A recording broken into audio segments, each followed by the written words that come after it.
अघेल rising chemistry में स्वागत है आपका।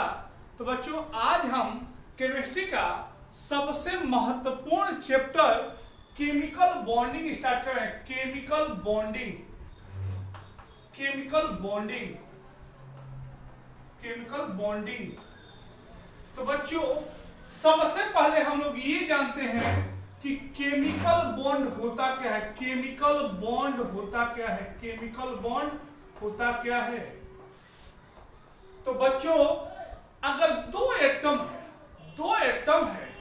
दो एटम के बीच में इलेक्ट्रॉनों का ट्रांसफर हो, दो एटम के बीच में अगर इलेक्ट्रॉनों का ट्रांसफर हो या फिर शेयरिंग हो, दो एटम के बीच में इलेक्ट्रॉनों के ट्रांसफर से या फिर शेयरिंग से जो बॉन्ड बनता है उस बॉन्ड को कहते हैं केमिकल बॉन्ड।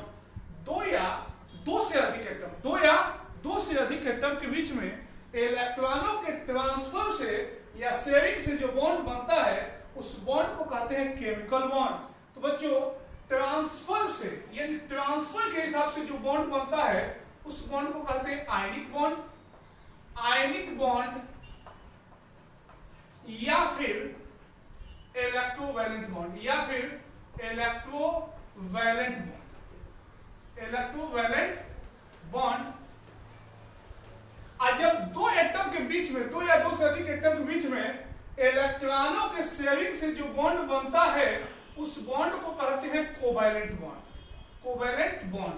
तो बच्चों, इसका मतलब ये हुआ कि केमिकल बॉन्ड दो टाइप का होता है। पहला आयनिक बॉन्ड या इलेक्ट्रोवैलेंट बॉन्ड, दूसरा कोवैलेंट बॉन्ड। तो बच्चों, सबसे पहले हम लोग डिस्कस करते हैं पहला टाइप, केमिकल बॉन्ड का पहला type ionic bond, ionic bond या फिर electrovalent bond. Ionic bond, ionic bond या फिर इलेक्ट्रोवैलेंट, इलेक्ट्रोवैलेंट बॉन्ड, जिसको हम लोग हिंदी में कहते हैं आयनिक बॉन्ड। क्या कहते हैं? Ionic bond. तो बच्चों, सबसे पहले हम लोग सोडियम, दो एटम लेते हैं। सोडियम जिसका परमाणु क्रमांक होता है 2 का, इसका परमाणु क्रमांक होता है 11, जिसका इलेक्ट्रॉनिक विन्यास होता है 2,8,1। दूसरा एटम लेते हैं यानी परमाणु लेते हैं क्लोरीन, जिसका इलेक्ट्रॉनिक कॉन्फ़िगरेशन यानी इलेक्ट्रॉनिक विन्यास होता है 2,8,7। तो बच्चों, अगर हम लोग ध्यान से देखें तो इसके सोडियम के बाहरी कक्षा में एक इलेक्ट्रॉन की अधिकता है और क्लोरीन के बाहरी कक्षा में एक इलेक्ट्रॉन की कमी है। इसको ऑक्टेट कंप्लीट होने के लिए, ऑक्टेट के लिए एक इलेक्ट्रॉन की अधिकता है और इसमें ऑक्टेट के लिए एक इलेक्ट्रॉन की कमी है। तो अगर यह एक इलेक्ट्रॉन को लूज करे तो इस पर आ जाएगा धनावेश यानी कैटायन, तो इसका हो जाएगा 2,8। अगर यह एक इलेक्ट्रॉन गेन करे यानी एक इलेक्ट्रॉन ग्रहण करे तो 2,8,8। अब यही Na प्लस, यही Na प्लस और ये Cl माइनस जब मिलता है तो बनता है NaCl, NaCl कंपाउंड बनता है, सोडियम क्लोराइड बनता है। तो अगर बोला जाए कि आयनिक बॉन्ड या इलेक्ट्रोवैलेंट बॉन्ड किसे कहते हैं तो बोलेंगे कि दो एटम के बीच में इसमें से एक इलेक्ट्रॉन निकला है, इसमें एक इलेक्ट्रॉन गया है, तो इसमें हुआ क्या? तो इलेक्ट्रॉनों का क्या हुआ है? ट्रांसफर हुआ है। तो दो या दो से अधिक एटम के बीच में इलेक्ट्रॉनों के ट्रांसफर से जो बॉन्ड बनता है उसे क्या कहते हैं? आयनिक बॉन्ड या फिर इलेक्ट्रोवैलेंट बॉन्ड। दो या दो से अधिक एटम के बीच में इलेक्ट्रॉनों के ट्रांसफर से जो बॉन्ड बनता है उस बॉन्ड को आयनिक बॉन्ड या इलेक्ट्रोवैलेंट बॉन्ड कहते हैं। तो बच्चों, यहीं से हम लोग एक चीज और जानते हैं कि इलेक्ट्रोवैलेंसी क्या होती है। ये बताता है इसकी वैलेंसी Na का 1 है, Cl का भी 1 है। तो बच्चों, हम लोग यहीं पर ये जानने का प्रयास करते हैं कि इलेक्ट्रोवैलेंसी क्या होती है। यहाँ पर सोडियम की इलेक्ट्रोवैलेंसी भी 1 है और क्लोरीन की भी इलेक्ट्रोवैलेंसी 1 है। तो इलेक्ट्रोवैलेंसी होती क्या है? सबसे पहले हम लोग ये जानते हैं वैलेंसी किसे कहते हैं। तो वैलेंस करने की कैपेबिलिटी को वैलेंसी कहते हैं, यानी संयोग करने की क्षमता को संयोजकता कहते हैं। संयोग करने की क्षमता को संयोजकता कहते हैं। तो बच्चों यहां पर देखिएगा ये दो एटम है, अब ये एक इलेक्ट्रॉन दिया है, एक इलेक्ट्रॉन लिया है। तो दो एटम के बीच में जितने इलेक्ट्रॉनों का ट्रांसफर होता है उसे उस एटम का क्या कहते हैं, इलेक्ट्रोवैलेंसी। यानी यहाँ पर सोडियम की इलेक्ट्रोवैलेंसी 1 है, क्लोरीन की भी इलेक्ट्रोवैलेंसी क्या है, 1 है। तो बच्चों यहाँ पर ये बना है आपका NaCl कंपाउंड है, और इस कंपाउंड को कहते हैं इलेक्ट्रोवैलेंट कंपाउंड। क्या कहते हैं, इलेक्ट्रोवैलेंट कंपाउंड। इलेक्ट्रोवैलेंट कंपाउंड तो समझिएगा इलेक्ट्रोवैलेंट कंपाउंड किसे कहते हैं, दो या दो से अधिक एटम के बीच में इलेक्ट्रॉनों के ट्रांसफर से जो कंपाउंड बनता है उसे क्या कहते हैं, इलेक्ट्रोवैलेंट कंपाउंड। तो बच्चों अगर एक बार और रिपीट किया जाए कि आयनिक बॉन्ड या इलेक्ट्रोवैलेंट बॉन्ड क्या होता है, इलेक्ट्रोवैलेंसी किसे कहते हैं, इलेक्ट्रोवैलेंट कंपाउंड किसे कहते हैं। तो बच्चों सबसे पहले जानते हैं, एक बार और जानते हैं इलेक्ट्रोवैलेंट कंपाउंड, इलेक्ट्रोवैलेंट बॉन्ड किसे कहते हैं। तो दो या दो से अधिक एटम के बीच में इलेक्ट्रॉनों के ट्रांसफर से जो बॉन्ड बनता है उस बॉन्ड को कहते हैं इलेक्ट्रोवैलेंट बॉन्ड या आयनिक बॉन्ड। अब यहाँ पर इलेक्ट्रोवैलेंसी किसे कहते हैं, दो या दो से अधिक एटम के बीच में जितने इलेक्ट्रॉनों का ट्रांसफर होता है उसे ही क्या कहते हैं, इलेक्ट्रोवैलेंसी कहते हैं। उसका इलेक्ट्रोवैलेंसी कहते हैं। दो या दो से अधिक एटम के बीच में इलेक्ट्रॉनों के ट्रांसफर से जो कंपाउंड बनता है, ये जो NaCl कंपाउंड बनता है, उसी कंपाउंड को कहते हैं इलेक्ट्रोवैलेंट कंपाउंड। तो बच्चों क्या कहते हैं, इलेक्ट्रोवैलेंट कंपाउंड। तो इतना समझ में आ गया होगा। अब बाबू इसके आगे हम लोग पढ़ते हैं इसके कैरेक्टरिस्टिक्स। तो समझिएगा कैरेक्टरिस्टिक्स ऑफ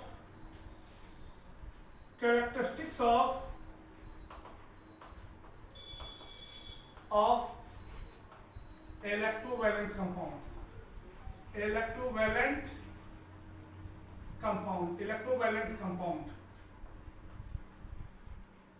बच्चों इस इलेक्ट्रोवैलेंट कंपाउंड के कैरेक्टरिस्टिक्स पढ़ने से पहले हम आप लोग को एक फिल्म की कहानी सुनाते हैं। एक फिल्म है दिलवाले,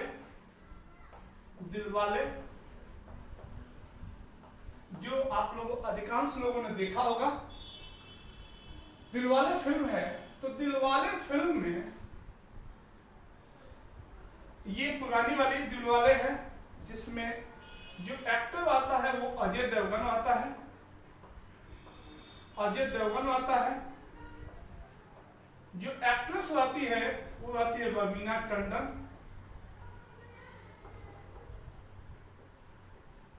जो सपोर्टिंग वाला रोल में आता है वो आता है सुनील शेट्टी।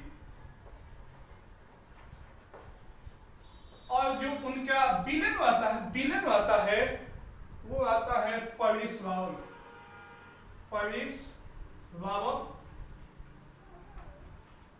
ठीक है। तो बच्चों इसमें अजय देवगन का नाम आता है अरुण, रवीना टंडन का नाम आता है सपना, और सुनील शेट्टी का नाम आता है इंस्पेक्टर विक्रम सिंह, और परेश रावल का नाम आता है मामा ठाकुर। तो इस फिल्म की कुछ कहानी इस टाइप से है कि ये फिल्म स्टार्ट होता है और अरुण फिल्म स्टार्ट होने से पहले ही पागल आता है। तो इंस्पेक्टर विक्रम सिंह को अरुण की मम्मी कहानी सुनाती है कि ये पागल कैसे हो जाता है। तो ये सुनाती है कि ये जो अरुण आता है और ये जो सपना आते हैं, ये दोनों का एक ही कॉलेज में एडमिशन होता है। तो उसमें आप लोग देखे होंगे, चाहे देख लीजिएगा, अरुण पढ़ाई पर कम ध्यान देता है और सपना पर ज्यादा ध्यान देता है और उसी के पीछे भागता रहता है।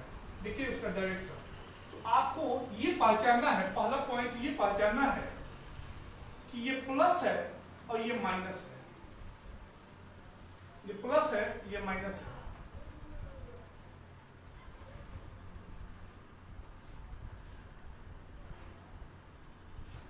ये माइनस है। इसमें अरुण कौन है और सपना कौन है? तो आप अब तक पहचान गए होंगे कि भाग कौन है, प्लस, किसके पीछे, माइनस के पीछे। यानी प्लस क्या है, अरुण है, माइनस कौन है, क्या है, सपना है।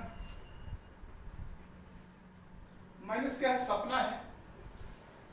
तो यहां से समझिएगा कि पहला क्वेश्चन कि अरुण जो है सपना के पीछे भागता क्यों है?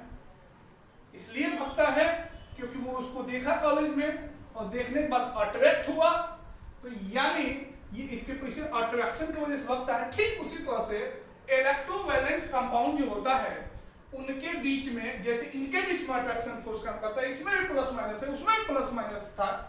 तो पहला पॉइंट, इलेक्ट्रोवैलेंट कंपाउंड में अट्रैक्शन फोर्स यानी आकर्षण बल कार्य करता है। अट्रैक्शन फोर्स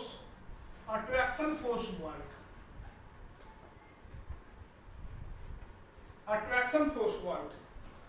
दूसरा पॉइंट समझिएगा, उस फिल्म में यह भी दिखाया गया है कि जिस दिन सपना जो है कॉलेज नहीं जाती है उस दिन अरुण खाना भी नहीं खाता है। इसका मतलब ये हुआ कि अरुण जो है सपना को देखा तो चार्ज हो जाता है। तो इसका मतलब चार्ज शब्द कहां से आया है? आप लोग फिजिक्स अगर पढ़े होंगे, चार्ज शब्द आता है इलेक्ट्रोस्टैटिक फोर्स से, इलेक्ट्रोस्टैटिक फोर्स। तो इसका मतलब ये हुआ कि इलेक्ट्रोवैलेंट कंपाउंड में कौन सा फोर्स काम करता है? इलेक्ट्रोस्टैटिक फोर्स भी वर्क करता है। तो पहला पॉइंट इलेक्ट्रोवैलेंट कंपाउंड के बीच में, इलेक्ट्रोवैलेंट कंपाउंड में कौन सा फोर्स काम करता है? पहला पॉइंट अट्रैक्शन फोर्स वर्क करता है।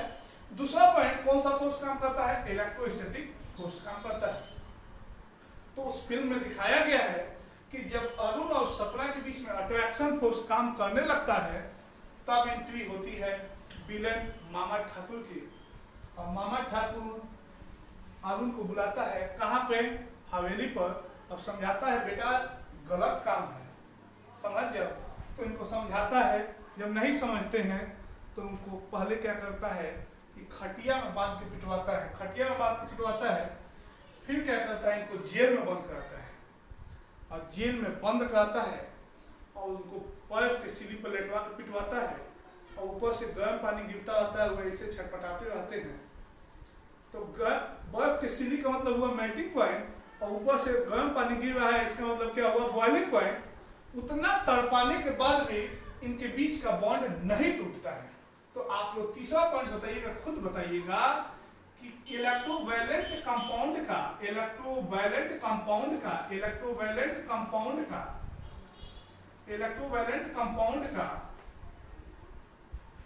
Melting point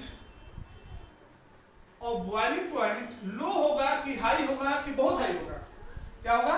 very high. तो इलेक्ट्रोवैलेंट कंपाउंड का मेल्टिंग पॉइंट और बॉइलिंग पॉइंट बहुत हाई होता है, वेरी हाई। समझ में आ गया होगा? तो पहला पॉइंट क्या बताया कि इलेक्ट्रोवैलेंट कंपाउंड के बीच में कौन सा फोर्स काम करता है? तो अट्रैक्शन फोर्स वर्क करता है। दूसरा पॉइंट कौन सा फोर्स काम करता है? इलेक्ट्रोस्टैटिक फोर्स काम करता है। तीसरा पॉइंट, इलेक्ट्रोवैलेंट कंपाउंड का मेल्टिंग पॉइंट और बॉइलिंग पॉइंट कैसा होता है? बहुत हाई होता है। अगला पॉइंट, अब उस फिल्म में आप लोग देखेंगे उतना तड़पाने के बाद भी ये दोनों एक शिव जी के मंदिर में शादी कर लेते हैं, शिव जी के मंदिर में शादी करते हैं, और जब शादी होता है तो उसमें होते हैं 7 फेरे, 1 2 3 4 5 6 7। तो बच्चों शादी में 7 फेरे क्यों होते हैं?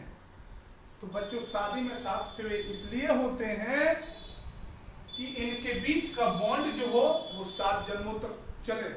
आप अगर दिलवाले फिल्म देखेंगे तो उसमें 7 जन्म वाला एक गाना भी है, 7 जन्म में पूछे। तो 7 जन्म वाला जो बॉन्ड होगा वो बताइएगा कि वीक होगा कि स्ट्रांग होगा? बहुत स्ट्रांग होगा। तो आपका जवाब आएगा कि यह बॉन्ड जो होता है कैसा होता है, बहुत स्ट्रांग बॉन्ड होता है। यानी कहने का मतलब जो इलेक्ट्रोवैलेंट बॉन्ड होता है यानी आयनिक बॉन्ड जो होता है, ionic bond is a very strong bond, is a very strong bond, is a very strong bond, is a very strong bond. तो पहला पॉइंट इलेक्ट्रोवैलेंट कंपाउंड में इनके बीच में कौन सा फोर्स काम करता है, अट्रैक्शन फोर्स वर्क करता है। दूसरा पॉइंट कौन सा काम करता है, इलेक्ट्रोस्टैटिक फोर्स काम करता है। तीसरा पॉइंट कौन सा फोर्स, तीसरा पॉइंट इलेक्ट्रोवैलेंट कंपाउंड का मेल्टिंग और बॉइलिंग पॉइंट क्या होता है, बहुत हाई होता है। अगला पॉइंट आयनिक बॉन्ड एक बहुत स्ट्रांग बॉन्ड होता है और जब भी प्लस और माइनस कंपाउंड बनाते हैं तो वो बनता है क्या, क्रिस्टल या सॉलिड। तो यानी electrovalent compound create electrovalent compound, electrovalent compound, electrovalent compound create electrovalent compound, electrovalent compound create electrovalent compound create और क्रिएट सॉलिड या फिर क्रिस्टल, सॉलिड और क्रिस्टल। तो बच्चों एक बार और हम लोग कैरेक्टरिस्टिक्स को समझते हैं। इलेक्ट्रोवैलेंट कंपाउंड के बीच में पहला पॉइंट कौन सा फोर्स काम करता है, अट्रैक्शन फोर्स। दूसरा पॉइंट कौन सा फोर्स काम करता है, इलेक्ट्रोस्टैटिक फोर्स। तीसरा पॉइंट इलेक्ट्रोवैलेंट कंपाउंड का मेल्टिंग पॉइंट और बॉइलिंग पॉइंट कैसा होता है, बहुत हाई होता है। आयनिक बॉन्ड एक बहुत स्ट्रांग बॉन्ड होता है। अगला पॉइंट कि इलेक्ट्रोवैलेंट कंपाउंड या तो सॉलिड क्रिएट करता है या तो सॉलिड क्रिएट करता है या तो क्रिस्टल। तो बच्चों आज हमारा टॉपिक यहीं पर समाप्त करते हैं और आप लोग कमेंट में यह बात जरूर बताइएगा कि आपको हमारा वीडियो कैसा लगा और कमेंट कीजिएगा और अच्छा लगे तो अधिक से अधिक शेयर कीजिएगा। Thank you.